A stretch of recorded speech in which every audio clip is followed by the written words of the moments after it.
it's exactly 50 years now. In 1966, we decided to get into a very, very strong academic relationship. Along with the academic relationships, we decided that we are going to be starting our corporate R&Ds. And today, after 50 years, we have exactly 14 R&D centers registered with Government of India. So it's in-house funding, in-house brought up leadership, and in-house set of programs which we fund and we take forward. And then, like Dr. Saraswat said, we also have some great customers and partners who actually would want to fund a lot of our futuristic work. This association obviously began with some select universities, and they were primarily those days IITs and some NITs, and then grew on to about 35 specific university campuses. As an organization which was truly indigenously created, although our name is Larsen and Toubro, this organization then decided we are not going to be recruiting anywhere, so our 100% recruitment started coming from these institutes, and that's where the relationships grew. There's common research programs which the company keeps working out with these R&D centers right across. Now, coming 1966 also began some very interesting work with what Dr. Baldev Raj represents, the nuclear industry. The entire nuclear industry can today talk of everything which can be built in India. And we genuinely picked up this relationship, and extreme trust-based kind of a relationship, primarily, again, like the director IIT Delhi mentioned, in strategic sector, there are amazing things this country has done. We can build entire set of reactors. Dr. Baldev Raj didn't really specifically talk about it, what he himself pioneered, the fast breeders. The fast breeders, there's hardly anybody in the world. From the nuclear sector, we moved on to space 1971 onwards.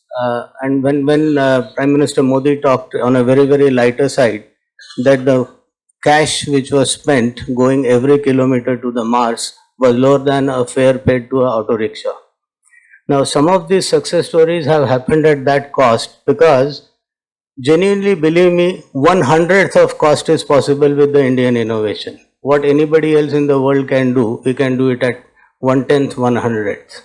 It's only a question of the right kind of people and the right kind of initiative in a mission mode to be taken up. And there are hundreds of stories. My own company, Right in Defense, which was the third sector, which Dr. Saraswat is very right.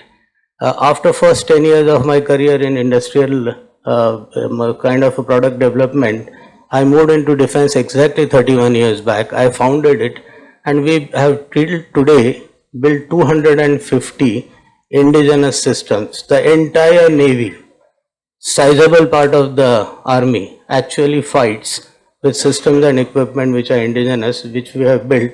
75 of them have been in partnership with DRDO, which is precisely where Dr. Saraswat mentioned that those days when we started doing things, it was exemplary relationship.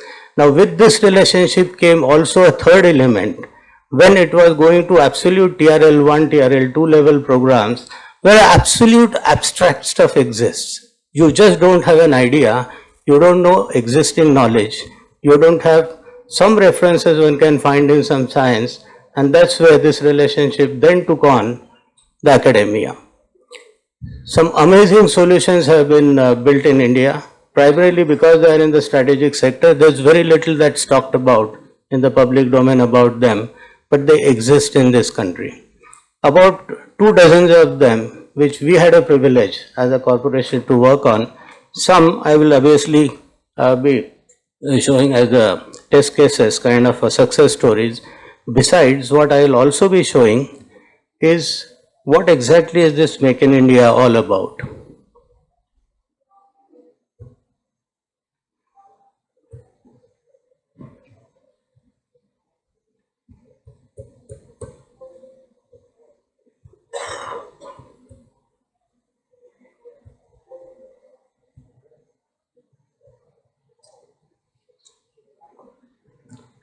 If I go in this mode, it's fine. It's just not working in the other mode. If you're really looking at the Indian economic scenario today, we are the highest growth economy. With this highest growth economy, within next 3 decades, we would probably be somewhere very close to that number one, number two slot, knocking at that. While we are looking at this scenario in terms of looking forward, today's size of Indian economy is 150 lakh crores a year. GDP is 150 lakh crores a year, roughly $2.3 billion. But it's not the $2.3 billion, it's the PPP terms. If we look at, we are far, far, far larger. And that's essentially what it actually means.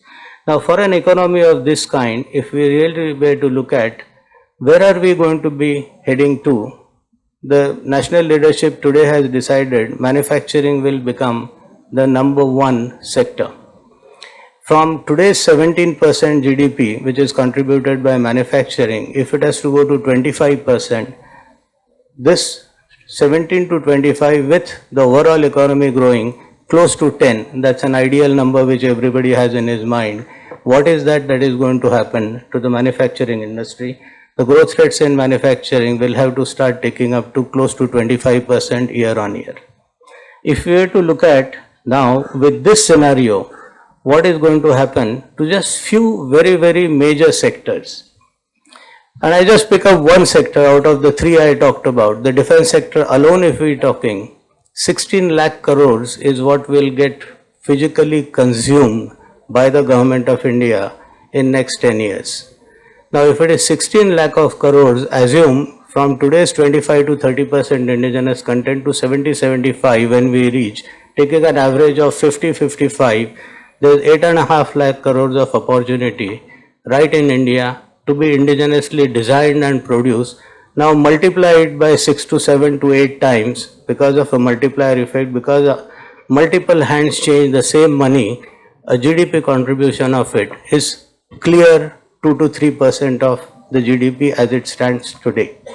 So when we are looking at just one sector that can create a 3% GDP extra, like the GST by itself creates 2% GDP extra, these are some of those absolute high level potential game changers, and that's exactly where the government is today talking of creating a Make in India in defense. And what it would actually mean is the GDP straight away starts getting added, because this was all being sent out, being paid out.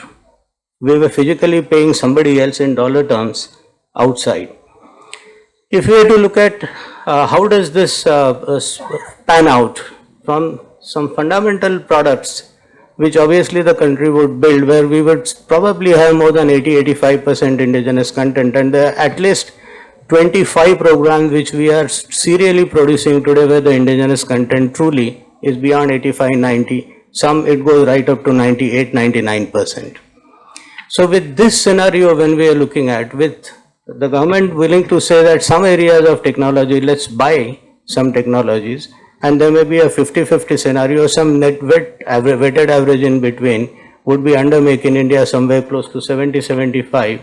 From that to sort of moving to an, as a result, if that knowledge had to come in, opening up of the FDI, thereafter taking it on to the indigenously designed developed manufacturing categories.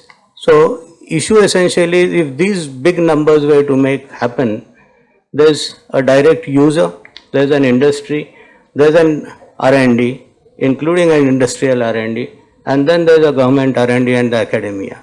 All of us need to genuinely come, build a platform which essentially can take this thing forward. If we are to look at the past and the present, just for the sake of comparison, I will not really go through it, but what truly some of these TRL1, TRL2 level programs actually showed is wherever every stakeholder plays together, there's an amazing success which is possible at amazing prices. The one case study, which I will go in little more in detail and then balance, I'll just sort of rush through. There's a Prithvi missile which Dr. Saraswat developed, and it's a strategic weapon and could actually be taken to a certain distance.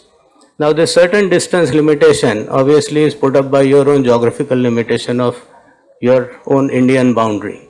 Now if you have to take it out of Indian boundary, how do you do that? And one possible solution that time that was talked about by the strategic thinkers was to put it onto a naval ship. Now, if you were to put a missile of that class on a naval ship, imagine you are now talking of 3 rotations and 3 translations. A naval ship has all possible motions. How do you make a missile stand vertical? And if you put a missile on top of a ship, you are having an inverted pendulum. An inverted pendulum will never be stable. Now, how do you make it stable? How do you launch it precisely vertical and get whatever is the desired performance? Now, this is a typical TRL1, TRL2 kind of a scenario. And then one said that no one entity can possibly do it, and Dr. Saraswat actually created an extremely well knit, I would say, a task force, call it a group, call it a partnership model. And this partnership model actually worked by using the DRDO, the industry, the user, as well as the academia. Obviously, this missile was accepted by the army, and that's exactly where the naval version opportunity came in. The mission mode program was then launched, and believe me, this mission mode program was less than 1/100th of the price. Some mega nations actually attempted putting something like, but never succeeded. An inverted pendulum is not easy to stabilize. It has never happened, which is what Dr. Saraswat later found out. It has never happened in the world. Thereafter, obviously, after some successes, some few platforms Navy has weaponized, and they are operating today. What you actually see the concept on the leftmost picture, you are actually trying to put something onto a ship which is 3 things cascaded one into another. You have a basic stabilizer, you have a basic launching system, and then on top of that you have a weapon handling system. All of them you cascade one inside another. What you see in the middle picture is a dummy missile. That's all that is visible above the deck. Balance is all hidden. And then you see a beautiful launch, clean, nothing holding a missile, and a weapon of that class and that weight and that inertia stands of its own, precisely vertical, and gets launched. Obviously, for this, there were enormous amount of technological challenges to be dealt with, and believe me, this had to be created within exactly 16 months period. So we talked of when there is a problem, it's a problem which essentially has the right heads, right minds, right kind of people coming together. One could create a success story. The time doesn't matter. You can squeeze time. Individual elements of technology, I am not getting onto the stabilization side of the technology, but even the composites which were required to be built. These composites actually were conceptualized, designed. There was enormous collaboration with IIT Delhi, IIT Chennai, IIT Bombay, as well as some other institutions, including Jadavpur University. Navy actually came out very big way and supported the program, and obviously as a result one could see that there's a 4th dimension which up till now we've been talking academia, industry and R&D, but there's a 4th dimension of a user. When he comes whole hog, that's exactly what one can create. So that's essentially the launch, seeing from completely somewhere else, few kilometers behind, and precisely goes. I can keep on talking about success stories. There are success stories and success stories which the armed forces today operate on. The entire set of artillery systems, entire air defense systems today indigenous, entire set of engineering equipment, few minutes and you can create a bridge for army to cross, and you take away the bridge with you after the army convoy has crossed. So there is no chance for enemy to use it after you have moved out. They are all indigenous, and there are dozens and dozens of such products and systems today existing. Our own sensors, different class of radars, different kind of accuracies, our own great success story on BrahMos. The entire, except the engine, the balanced technologies of BrahMos were created indigenously and it was packaged indigenously. We can keep talking about success stories. Varieties of DRDO success stories obviously are there, and many of them are in production. That's my last slide, and I'm only going to be saying that if there's a clear kind of available capability brought together, one could truly create through investing, through IP regimes, and through kind of a collaboration. And last part, obviously, then is a bit of a policy push, which is precisely where Dr. Saraswat belongs. And that's exactly how we see the Make in India obviously can be created. It can obviously be successful, provided some of these things are well done. And we actually see some extremely good examples of that right now in the industry. Thank you.